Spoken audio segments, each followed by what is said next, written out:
아무것도 하지 않으면 아무 일도 일어나지 않습니다. 특히 부자가 되고 싶음에도 아무 리스크도 지지 않으려는 것은 이미 부자 되기를 포기한 것과 다름없습니다. 모두가 위험하다고 할 때 항상 기회가 있었으며 모두가 좋다고 할 때는 오히려 기회가 없었습니다. 작년과 재작년, 주식과 부동산이 화랑이었을 때를 기억하시나요? 주식은 동학개미 운동이다 라면서 코스피 3000을 넘었고 많은 사람들이 주식에 뛰어들었고 앞으로 희망이 가득 찼었습니다. 부동산도 마찬가지로 지금 투자하지 않으면 버럭까지 된다고 많은 사람들이 본인의 능력을 초과해서 연끌 매수를 했습니다. 이런 분들은 시장이 좋을 때 들어왔으며 지금 현재 상황에서는 결과가 좋지 않을 겁니다. 저도 가장 분위기가 안 좋은 미분양이 묻어있는 지역의 아파트에 투자해서 큰 수익을 거뒀었고 주식과 비트코인은 가장 시장이 좋을 때 투자해서 큰 손실을 봤었던 경험이 있습니다. 현재 시장의 상황은 그 누구도 좋다고 말할 수는 없습니다. 그러면 지금 큰 수익을 낼 수 있는 기회가 오는 걸까요? 이번 영상에서는 앞으로 기회가 올 자산에 대해서 그리고 그 이유에 대해서 말해보겠습니다. 부자가 될 기회가 오고 있는 첫 번째 자산은 수익형 부동산입니다. 부동산을 투자로 접근했을 때 크게 시세 차익형과 수익형 부동산이 있습니다. 시세 차익형은 아파트나 토지와 같이 가격 차익을 목적으로 하는 부동산이고 수익형 부동산은 상가나 소형 오피스텔의 월세인 현금 흐름을 목적으로 하는 부동산입니다. 그런데 제가 왜 수익형 부동산에 기회가 오고 있다고 하는 것일까요? 그 첫 번째 이유로는 금리가 점점 높아지고 있기 때문입니다. 지금 상황이 금리 인상기인 것은 모두가 알고 있습니다. 한국의 기준금리는 1년 만에 0.5%에서 1.75%로 1.25%나 높아졌고 미국의 기준금리 또한 0.25%에서 1.75%로 1.5% 높아졌습니다. 코로나로 인해 엄청난 물가 상승률로 물가를 낮추기 위한 방안이죠. 그런데 기준금리와 수익형 부동산이 무슨 상관이냐 의아해하시는 분들도 계실 것 같습니다. 기본적으로 수익형 부동산은 대부분 대출을 받고 삽니다. 그리고 나에게 떨어지는 순이익은 월세에서 대출 이자를 뺀 금액입니다. 여기서 금리가 올라가면 대출 이자가 늘어나서 나의 순이익은 점점 줄어들게 되고 수익형 부동산의 특성상 수익률이 낮아지면 매매가 또한 낮아지게 됩니다. 즉 대출 금리가 올라가게 됨으로써 수익형 자산의 가치 또한 낮아지게 되는 것입니다. 실제로 지난 2020년에서 2021년 저금리가 유지되는 동안 지식산업센터와 같은 수익형 상품들이 2배에서 많게는 3배까지 매매가가 상승을 해왔습니다.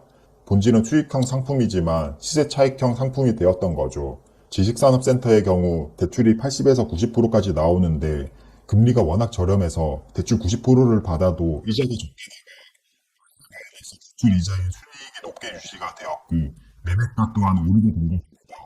건물도 마찬가지입니다. 서울의 웬만한 건물들의 가격은 대부분 다 올랐고 이 시기에는 금리가 낮아졌던 2020년에서 2021년까지 그때 폭등했었습니다. 현재 서울의 핵심 지역의 건물의 경우 수익률이 2%대라고 하는데 저금리일 때는 대출 이자를 월세로 충당했었겠지만 지금 대출 금리로는 사실상 월세보다 대출 이자가 많은 상황입니다. 여기에 공실이 지속되면서 월세를 못 받고 관리비까지 내게 되면서 대출 이자까지 높아지면 분명 못 버티는 사람도 나오게 됩니다. 누군가는 서울의 땅의 가치는 계속 올라가기 때문에 충분히 시세 차익을 볼 수 있다고 말하겠지만 건물과 지산도 본질은 수익형 상품입니다. 건물과 지산의 가격이 오른 이유가 금리가 낮아지고 저금리이기 때문인 건 부정할 수 없는 사실이며 지금 금리 인상기에는 그 가치가 낮아질 수밖에 없습니다. 그러면 금리가 충분히 올랐을 때는 수익형 부동산의 가치는 낮아지고 저렴하게 살 수 있는 기회가 될 수 있겠죠. 또한 현재 금리 인상과 더불어서 경제 상황도 좋지 않습니다. 우크라이나와 러시아 전쟁, 전체적인 자산의 하락 등으로 현재 주식, 비트코인, 부동산 등 모든 투자 심리가 얼었습니다. 이렇게 시장 상황도 좋지 않은 상태에서 금리까지 오르면 수익형 자산의 가격은 점점 더 하락합니다. 앞으로 시장 상황이나 금리가 어떻게 될지 그 누구도 모르지만 금리 인상기가 지속되고 시장 상황은 계속 침체가 된다면 수익형 상품의 가격은 내려갈 것이고 이는 분명히 큰 기회가 될 수 있을 거라고 생각합니다. 부자가 될 기회가 오고 있는 두 번째 자산은 주식입니다. 저는 근본적으로 주식을 하지 않습니다. 하지만 5년간 이 투자의 세계에 발을 담그고 있었는 결과 지금 기회가 오고 있다는 사실은 분명히 알 수 있습니다. 만약 5년 뒤, 10년 뒤에 코스피 가격이 지금보다 낮을 것인지 아니면 지금보다 높을 것인지를 예측해 본다면 어디에 베팅하실 건가요? 오늘 기준 코스피 지수는 2305포인트로 이 지수는 2017년도 수준입니다. 2017년 대비 현재는 엄청난 물가 상승이 이뤄졌고 대부분의 자산 가격 또한 폭등했지만 현재의 주식에는 반영이 안 되어 있습니다. 지금 국내외 상황이 안 좋지만 언젠가는 해결이 됩니다. 코로나 때에도 언제 끝날지 모르는 불확실성에 주가가 빠졌었지만 결국 해결이 될 거라는 기대감에 오르고 실제로 이제는 코로나 걱정을 하는 사람은 별로 없습니다. 우크라이나 전쟁, 물가와 유가 상승, 금리 인상의 상황도 언젠가는 전부 해결이 되고 시장의 호황기는 올 것입니다. 그 시기가 언제인지가 불확실하고 지금보다 더 안 좋은 상황이 올 수도 있다는 게 문제이고 대부분의 사람들은 이러한 상황이 지속되면 버티지 못합니다. 지극히 제 개인적인 생각을 말씀드리자면 지금 주식이 마이너스인 분들에게 좋은 이야기는 언젠가는 이 상황도 해결이 되고 주가 또한 회복을 할 것이라는 점입니다. 아무리 세상이 망할 것 같고 주식도 계속 떨어질 것 같아도 결국에는 전고점을 돌파하고 내가 샀던 가격보다 오르는 게 주식 시장입니다. 또한 안 좋은 이야기는 이런 침체기가 길어질 수도 있다는 점입니다. 주식을 한 지 얼마 안 되신 분들은 코로나로 코스피가 2200대에서 1500대까지 폭락한 이후 바로 회복되는 모습을 봤을 것입니다. 그래서 지금 코스피 또한 V자로 바로 반등하기를 기다리실 수도 있는데요. 몇 년이 될지는 모르나 2년, 3년 계속 침체기 상황이 지속될 수도 있습니다. 이때 대부분의 일반인들은 정신적인 스트레스와 여러 가지 악재 소식, 그리고 개인적인 상황으로 인해 손절을 하고 주식시장을 떠나게 됩니다.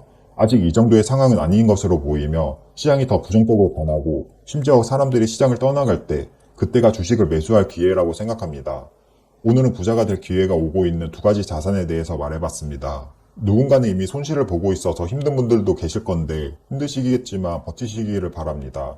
지금 손해를 보고 팔면 확정 손실이지만 계속 버티다 보면 내가 산 가격보다 더 오르는 날이 분명히 옵니다.